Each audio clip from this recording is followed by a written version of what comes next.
The Snow Walker's Son by Catherine Fisher. Published 1994 by Red Fox. The door was the last one in the corridor. As the flames flicked over it, they showed it was barred. A hefty iron chain hung across it, and the mud floor beneath was red with rust that had flaked off in the long years of locking and unlocking. The keeper hung his lantern on a nail, took the key from a dirty string around his neck, and fitted it into the keyhole. Then he looked behind him. "Get on with it," the big man growled. "Let me see what she keeps in there." The keeper grinned. He knew fear when he heard it. With both hands he turned the key, then tugged out the red chain in a shower of rust and pushed the door. It opened just a fraction. Darkness and a damp smell oozed through the black slit. He stepped well back, handed the stranger the lantern, and jerked his head.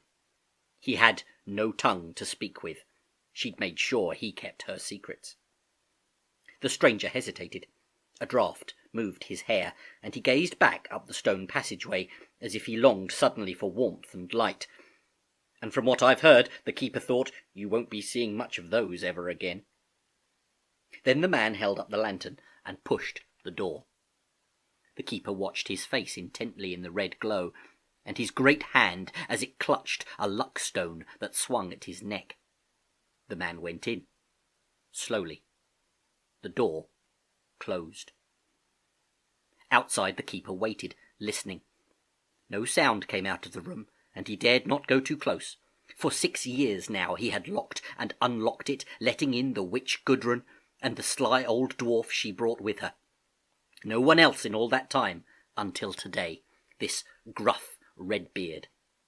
For 6 years he had left food at the door and taken it away half-eaten, had heard rustles and movements, and had never looked in. But there had been that night, nearly a year ago now, when, halfway up the corridor, he had looked back, and in the dimness seen that hand, thin as a claw, lifting the platter. Suddenly the door opened. He stiffened, his hand on his knife. The big man was there, carrying something heavy, wrapped in old bearskins. He cradled it with both arms. Whatever it was moved in the heavy folds against his shoulder. It made a low sound, wordless and strange. The man had changed. His face was pale, his voice quiet. "Tell her," he muttered through his teeth, "that her secret is safe with me. I'll keep it better than she did." Shoving the keeper aside, he strode through the flames and shadows of the stone tunnel. The keeper waited until the echoes of distant chains and gates were still. Then, furtively, he slid his lantern around the door and looked into the room. He saw a small cell, with one window high up in the wall, icicles hanging from its sill, a low bed, straw, a fireplace full of ashes. He stepped in warily. There were a few scraps of food on the floor, but nothing to give any sign of what had been here.